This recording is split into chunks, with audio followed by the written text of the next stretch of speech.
Now, this isn't just cutting back on calories or following strict food rules. A dieting mentality can leave you feeling drained, stuck in cycles of restricting and then overeating, and disconnected from what your body actually needs to thrive. I'm Rachel Fine, registered dietitian nutritionist and founder of To The Point Nutrition. A dancer's performance is a direct result of hard work and motivation. So where does food fit into this? There's a lot of myths and a ton of antiquated ideals, and I'm here to dispel those. Hi dancers, welcome back to Nutrition for Dancers with me, Rachel Fine. Today we're diving into a topic that's super tricky, but also very common among dancers. And it's the topic of the dieting mentality. Now, this isn't just cutting back on calories or following strict food rules. The dieting mentality can sneak into your daily habits, your thoughts around food, and even your relationship with your own body without you even realizing it. A dieting mentality can leave you feeling drained, stuck in cycles of restricting and then overeating, and disconnected from what your body actually needs to thrive. I am walking you through what the dieting mentality is, 5 signs that could be holding you back, and what you can start doing for yourself to move past it. But before we get started, go ahead, hit subscribe so that you are first to know when I share new content. You can also head over to Instagram and find me at To The Point Nutrition, where I share tons of daily tips and advice just like this. I want to start by understanding what really the dieting mentality means. Because when we hear dieting, we often picture someone following a very strict plan, counting calories, maybe skipping meals. But the dieting mentality can actually show up in way more subtle ways. It can sound like this: I probably shouldn't be eating that. I've been so bad today. Or I need to eat super clean this week. Sometimes the dieting mentality is the thought that you need to constantly monitor, control, or compensate for your food choices. And even though you might not think you're on a diet, these thoughts can seriously impact how you're fueling in a day. It's the belief that you feel you need to earn your food, that some foods are good, other foods are bad, and that you must follow strict rules in order to stay in control around eating. Here's the thing, this mindset keeps you stuck. It holds you back from truly understanding how to fuel your body, and it really keeps you from ever enjoying food without guilt. For dancers, this can be especially damaging because your needs are higher than that of the average person. You need to eat more frequently in your day. And if you are succumbed to the dieting mentality, it's going to make that really challenging. It's going to lead to chronic underfueling, bone-related injuries like stress fractures, energy crashes, the inability to focus in the studio, intense cravings, and just that overwhelming feeling like you are never satisfied from what you eat. So how do we know if the dieting mentality is actually holding us back? Let's walk through 5 key signs. The first sign, a dead giveaway, low energy. When you're trapped in the dieting mentality, you are likely not eating enough to actually support your daily activities. Even if you feel like you are eating a lot, chances are your body could still be in what we call an energy deficit. You might notice yourself feeling tired all of the time, even after a full night's rest. You might struggle to get through your classes, and by the time you make it to Petit Allegro, you are basically keeled over and totally out of breath. But this isn't just about feeling sluggish. It's about your body not having the tools it needs to fully recover from a previous day of dancing. So you're not setting yourself up for tomorrow. You're not setting yourself up by replenishing those glycogen stores and repairing that worn muscle. You might be overly reliant on caffeine and sugar-rich foods like chocolate or candy just to get through a class. Now, if you're often hungry between meals, if you're constantly thinking about food, and if you find yourself feeling like you're eating past fullness at the end of the day consistently, then your body is sending you a big message. You need to have more intent to get more energy in earlier in the day. Remember, your body is always trying to protect you. So if you're not giving it enough fuel, it's going to slow down to conserve energy. This means that your metabolism is going to slow, your energy is going to dull, you're going to lose focus, and you're going to feel sluggish. This is why dancers need consistent meals and snacks throughout their day. Now, I briefly touched on this, but a second sign of being stuck in the dieting mentality is consistently eating past fullness. So when you've been underfueling, whether it's unintentional underfueling just because you're navigating a busy day, or more intentional underfueling because you're trying to abide by strict dieting rules, it's common to feel like once you do start eating, you can't stop. You may leave many meals feeling uncomfortably full. But here's what's actually happening. Your body's really smart. It's basically making up for the previous deficit. Your hunger hormones spike, and what we often have been told to think that it's a lack of willpower, it's more of a response. It's a response to previous food deprivation.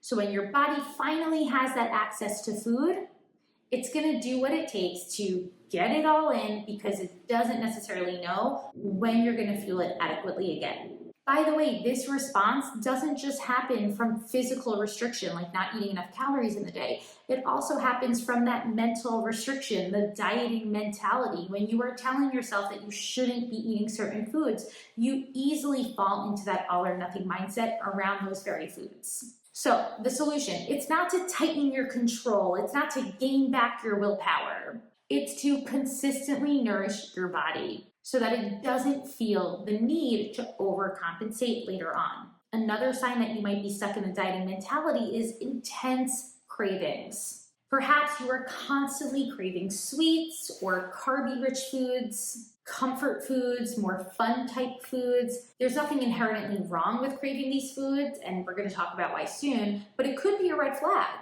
because cravings are your body's way of communicating what it might need at the moment. And oftentimes cravings for those high carb foods and sweets means that your body needs more energy. No, this doesn't mean that you are addicted to sugar. What it means is that you likely limited these types of foods earlier on, and now your body is shouting from the rooftops for you to replenish it.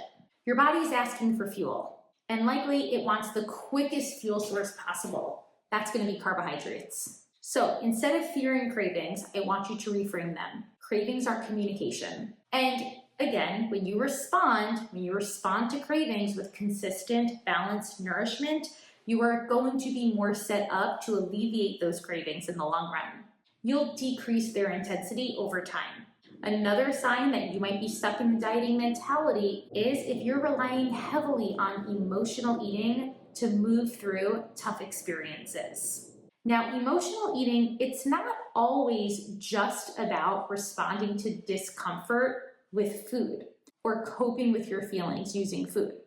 Emotional eating could also be a sign of your body pushing back against deprivation. So when you've been restricting your food, when you're not eating enough calories throughout the day or trying to abide by those strict food rules, your brain might perceive famine as an immediate threat.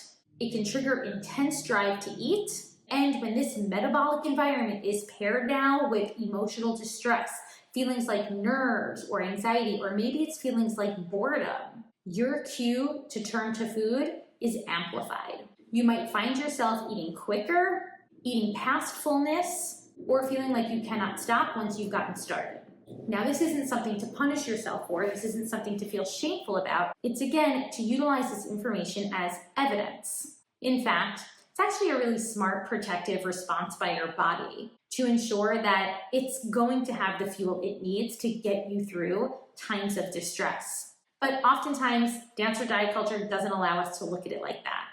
And it brings on a lot of judgment and shame around the process. So if you're turning to food in order to navigate through emotional distress, and that experience soon turns into what can be called rebound eating, I encourage you to explore the potential if the dieting mentality is still lingering for you. And if any bit of deprivation, whether it's physical deprivation like not eating enough, or more mental deprivation like those food rules, then I highly encourage you start to work through those. While food rules can help us to feel like we're staying in control around food, at the end of the day, they often lead us to those feelings of anxiety or guilt or shame. When it comes to those rules, I want you to start noticing, where did they come from? And do they actually allow your body to feel energized, focused, and supported in the studio? Or are they coming alongside tons of stress? I'm gonna guess it's the latter. When ridding yourself of the dieting mentality, the goal isn't to completely throw away structure around food. It's to shift from rigid rules to flexible eating routines. And this is something that I dive deeply into within my framework, The Healthy Dancer. I work with dancers to help them build very proactive fueling approaches that are flexible. They're not rigid, they're not extreme, and they allow us to incorporate all foods based on what dancers like, what's accessible to us in the moment, while still understanding how nutrition, whether that's learning about the macronutrients in your food, calories in your food, energy, whatever it might be, how all of that information can support you without feeling obsessive.